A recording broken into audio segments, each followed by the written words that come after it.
Eliott and Nina.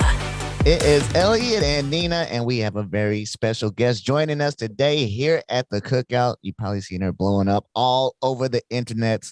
Lauren Spencer Smith, ladies and gentlemen. Standing ovation. Hey. How are you doing? I'm good, thank you. I just got to Los Angeles, so it's like warm. The vibes are good. The Okay. vitamin D, serotonin. I'm great. Rub it into the rest of the country. That's fine. Yeah. But I love that for you. All right. So first things first, since this is the cookout, we just like to hang out, eat, have fun, play some good music. So you got to bring one dish to the cookout. That's our only rule. So what would you bring to eat? Probably my mom's mac and cheese. That's like so basic, but like I seriously, like when I meet somebody in my life, like a friend, I'm like day 2, I'm like, you need to eat my mom's mac and cheese. Like she only makes she's like, what do you want for your birthday? I'm like, make your mac and cheese and drop it off at my house. Like I've never had mac and cheese that good. Everyone's like, no, try this one. I try it. I'm like, trash. My mom's mac and cheese is the best mac and cheese. So I'm pulling up anywhere with that. And people are going to think I'm Gordon Ramsay. Yes. Okay. I love it. Yeah. We got to make sure we get that recipe from you. I got you. All right. So first question, and I feel like I have to ask this. We've been talking about it in the studio. Who hurt you? Too many people. Too many people. It's like a whole real story. It's definitely about someone. Yeah. And I definitely was like for like a couple months, and then finally was able to put the pen to paper. But we're just living, all songwriters, we got trauma. We write it down for other people's enjoyment. That's how it works. It's kind of sick when you think about it that way. Like we're enjoying the trauma, but it's because we're going through it too. Yeah, I literally have been like teasing a new song, and everyone's messaging me being like, I relate to these lyrics so hard. And I put on my Instagram story today, I was like, y'all are saying you relate to it, and that makes me feel so good. But at the same time, I'm like, why do you relate to this? Yeah. Like, that makes me feel so bad that you relate to this, because these are like some deep lyrics right now. And that means you were hurt just as bad as I was hurt. So I'm sorry for whatever you went through. Right. Yeah. We're going to get to that song in a second, but we got to talk about the one that you got going out right now. Fingers crossed. You leaked it on TikTok without, permission. So you weren't supposed to do that, but good job on your part.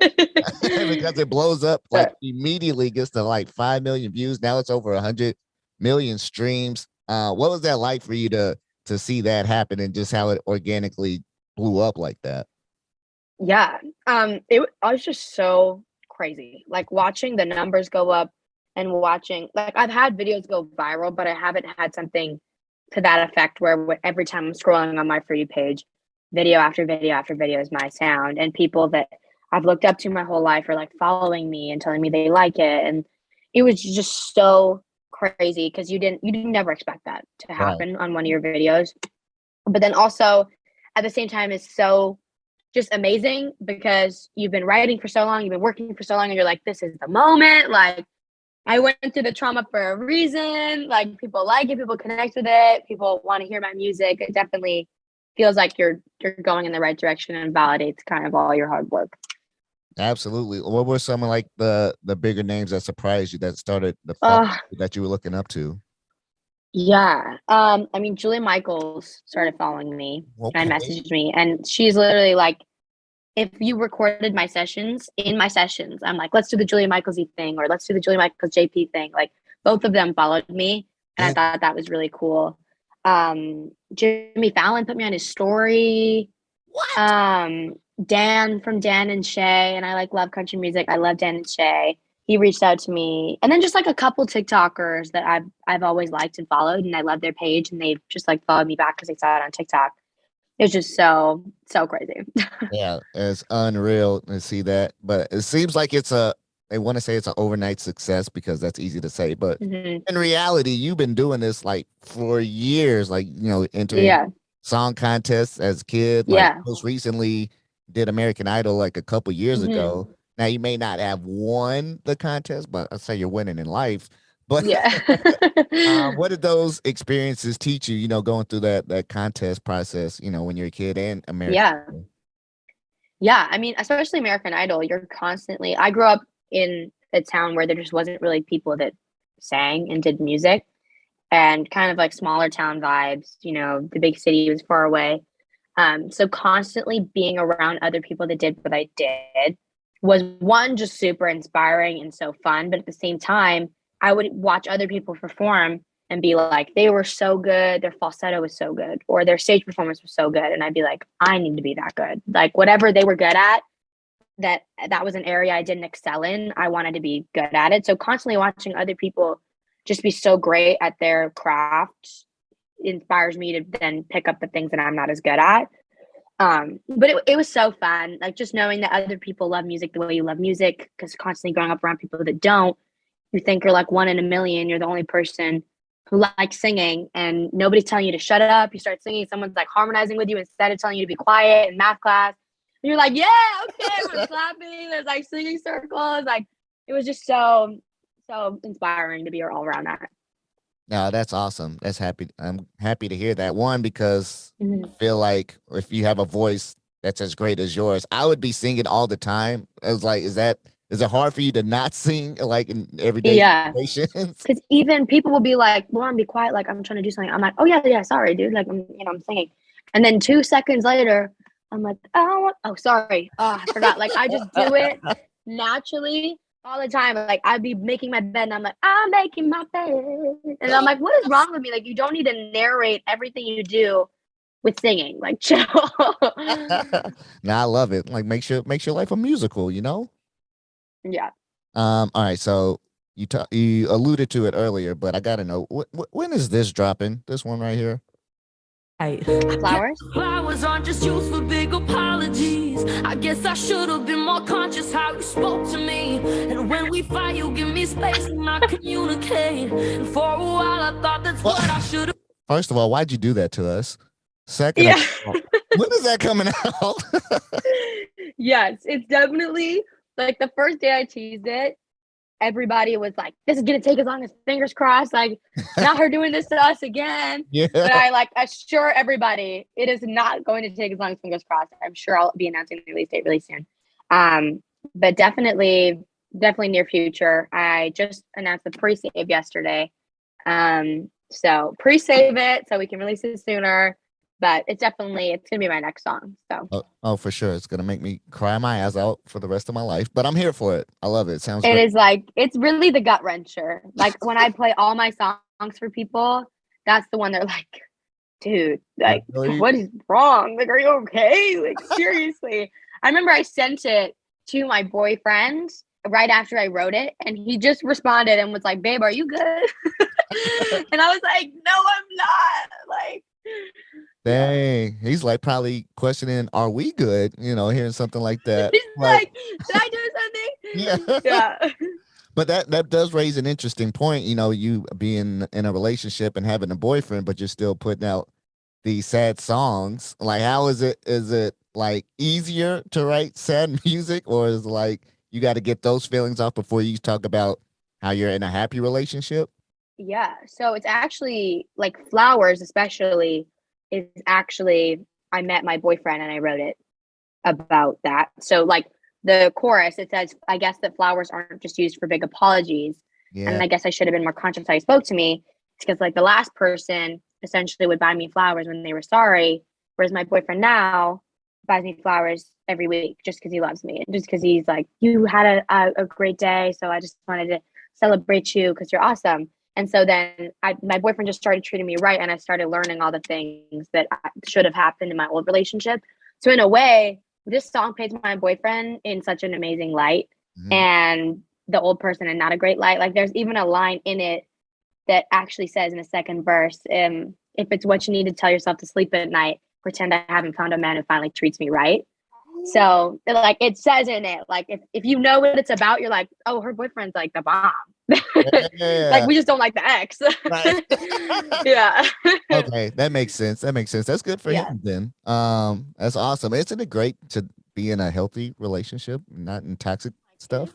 Amazing. It just feels so wonderful But since I've had so many like crappy things happen, my boyfriend treating me right just gives me more sad concepts because I'm like, why wasn't I treated like this before? Or like, why, how come you're great and everybody else isn't? And like, it just makes me reflect on everything. Mhm. But we're definitely moving into a phase of like today I have a session and I'm like, kind of want to write a love song about my boyfriend. Like, I feel like I am a little bit in that zone, but I feel like I'm always able to tap into the sad when we need it.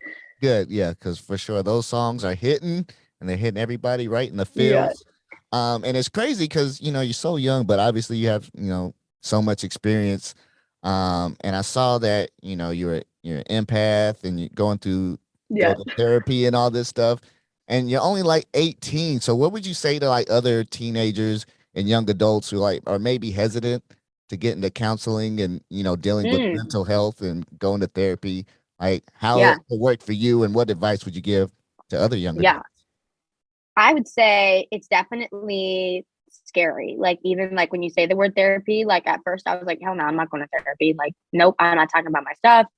I don't, and it's so different to talk to a friend about your issues than to actually talk. Like, when you start talking about it to someone that's like a professional, like you want to cry when you even get into your first session because you're like, oh my goodness, am I like trying to like fix myself? Like, what is going on?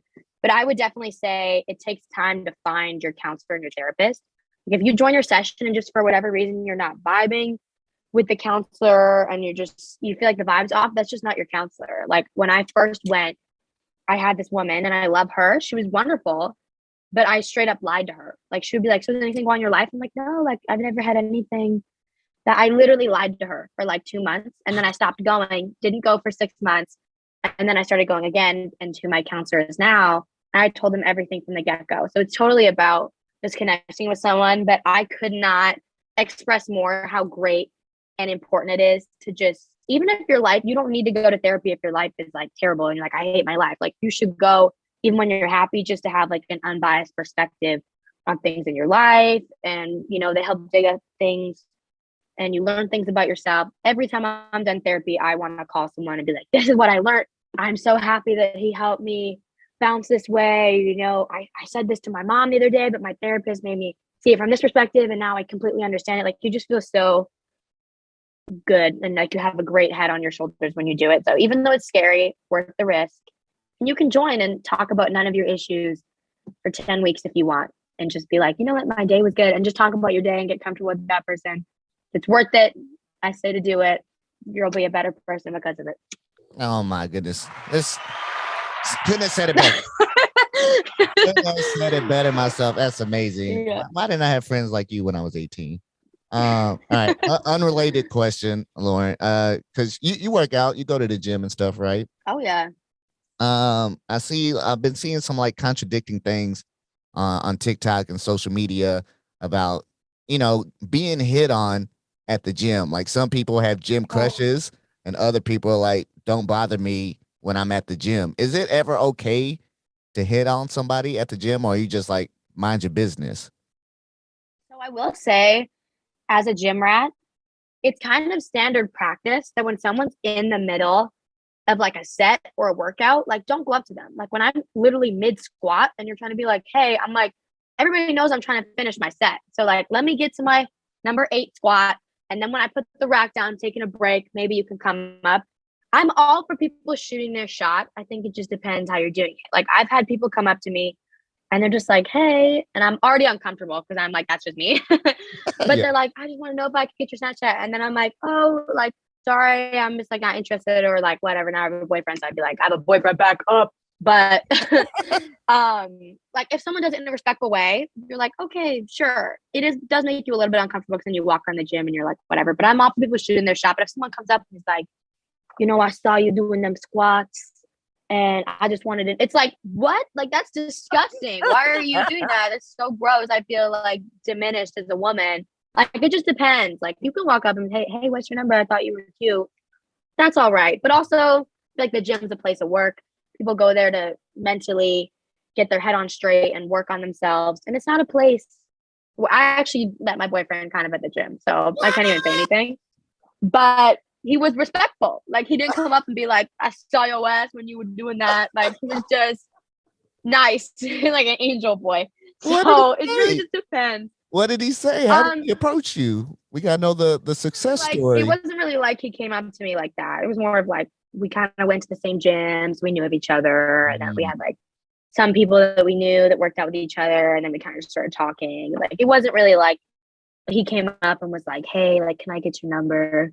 Right. Like I would have been like, I don't know. I probably would have said no because I would get nervous, even though I was like, dang, I should have given him my number. But we had seen each other at the gym many times. I was like, I think this guy goes to our gym. Like, that we get a good workout, buddy. Okay. Yeah. Okay. So there's ways to do it, and just don't be creepy and like trying to come up and spot you on a squat without asking first. Yeah. Something crazy. But also, I just feel like I feel like most women, and I'm like really outgoing. Yeah. And I would still get uncomfortable. Like there's people that came up to me nicely and just asked for my number. And then I started going to the gym at a different time because I was like, that's so awkward. If I see them, I just rejected them. Like it does make you uncomfortable. So I will say, like, shoot your shot, try to be respectful.